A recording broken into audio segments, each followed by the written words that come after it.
ਅਗਲੀ ਖਬਰ ਵੀ ਜਿਹੜੀ ਇਮੀਗ੍ਰੇਸ਼ਨ ਦੇ ਨਾਲ ਰਿਲੇਟਡ ਆ, ਭਾਰਤੀ ਮੂਲ ਦੇ ਜਿਹੜੇ ਸਟੂਡੈਂਟਸ ਆ ਉਹ ਇਸ ਟਾਈਮ ਬਹੁਤ ਜੀ ਜ਼ਿਆਦਾ ਬਿਲਕੁਲ। ਡਰੇ ਹੋਏ ਆ, ਜਿਨ੍ਹਾਂ ਨੇ ਖਾਸ ਕਰਕੇ ਸਟੂਡੈਂਟ ਵੀਜ਼ੇ ਦੇ ਉੱਤੇ ਅਮਰੀਕਾ ਨੂੰ ਆਉਣਾ ਹੈਗਾ। 3,30,000 ਦੇ ਕਰੀਬ ਹਰ ਸਾਲ ਭਾਰਤੀ ਮੂਲ ਦੇ ਸਟੂਡੈਂਟ ਅਮਰੀਕਾ ਦੇ ਵਿੱਚ ਪੜ੍ਹਨ ਆਉਂਦੇ ਆ।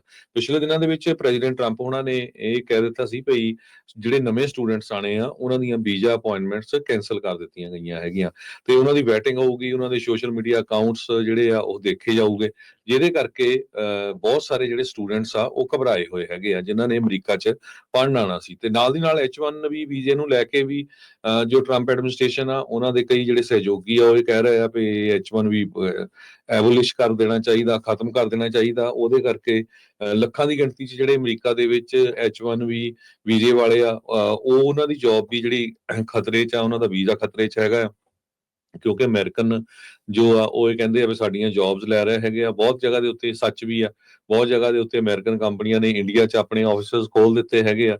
ਜੇ ਇੱਕ ਇੰਜੀਨੀਅਰ ਦੀ ਜਿੰਨੀ ਤਨਖਾਹ ਆ ਉੱਥੇ 10 ਇੰਜੀਨੀਅਰ ਸੇਮ ਤਨਖਾਹ ਦੇ ਉੱਤੇ ਹਾਇਰ ਹੋ ਜਾਂਦੇ ਆ, ਪਲੱਸ ਕੋਈ ਲਾਇਬਿਲਿਟੀ ਇਸ਼ੂ ਨਹੀਂ ਹੈਗਾ। ਸੋ ਅੱਜ ਗਾਰਡੀਅਨ ਮੈਗਜ਼ੀਨ ਨੇ ਕਾਫੀ ਵੱਡੀ ਜਿਹੜੀ ਡਿਟੇਲ ਰਿਪੋਰਟ ਛਾਪੀ ਆ ਭਾਰਤੀ ਮੂਲ ਦੇ ਸਟੂਡੈਂਟਸ ਨੂੰ ਲੈ ਕੇ।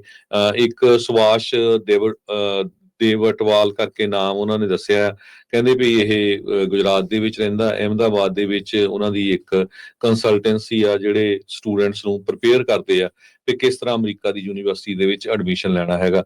ਉਹ ਕਹਿੰਦਾ ਵੀ ਇਹ ਮੇਰਾ ਬਿਜ਼ਨਸ ਬਹੁਤ ਬੂਮਿੰਗ ਸੀ ਇੱਕ ਟਾਈਮ ਦੇ ਉੱਤੇ, ਜਿੱਦਾਂ ਅਪਾਇੰਟਮੈਂਟ ਵੀ ਨਹੀਂ ਮਿਲਦੀ ਸੀ ਲੋਕਾਂ ਨੂੰ, ਤੇ ਇਸ ਸਾਲ ਹੁਣ ਤੱਕ ਸਿਰਫ 10 ਲੋਕਾਂ ਨੇ ਉਹਨੂੰ ਜਿਹੜਾ ਆ ਕੰਟੈਕਟ ਕੀਤਾ ਹੈਗਾ ਅਮਰੀਕਾ ਦੇ ਯੂਨੀਵਰਸਿਟੀਆਂ ਦੇ ਵਿੱਚ ਐਡਮਿਸ਼ਨ ਲੈਣ ਦੇ ਲਈ। ਪ੍ਰੈਜ਼ੀਡੈਂਟ ਟਰੰਪ ਉਹਨਾਂ ਨੇ ਹਾਰਵਰਡ ਯੂਨੀਵਰਸਿਟੀ ਨੂੰ ਬਲੌਕ ਕਰ ਦਿੱਤਾ ਹੈ ਵੀ ਉਹ ਕਿਸੇ ਤਰ੍ਹਾਂ ਦੇ ਇੰਟਰਨੈਸ਼ਨਲ ਸਟੂਡੈਂਟਸ ਨੂੰ ਹਾਇਰ ਨਹੀਂ ਕਰ ਸਕਦੀ ਹੈਗੀ। ਭਾਰਤੀ ਮੂਲ ਦੇ ਜਿਹੜੇ ਸਟੂਡੈਂਟ ਆ ਉਹ 40,000 ਤੋਂ ਲੈ ਕੇ $80,000 ਤੱਕ ਟਿਊਸ਼ਨ ਜਿਹੜੀ ਆ ਉਹ ਸਪੈਂਡ ਕਰਦੇ ਆ ਜਦੋਂ ਉਹ ਇੱਥੇ ਪੜ੍ਹਨ ਆਉਂਦੇ ਆ। ਆਪਾਂ ਨੂੰ ਪਤਾ ਹੀ ਆ ਵੀ ਜਿਹੜੇ ਫੋਰਨ ਸਟੂਡੈਂਟਸ ਆ ਉਹਨਾਂ ਦੀ ਜਿਹੜੀ ਫੀਸ ਆ ਉਹ ਬਹੁਤ ਜ਼ਿਆਦਾ ਹੁੰਦੀ ਹੈਗੀ ਆ।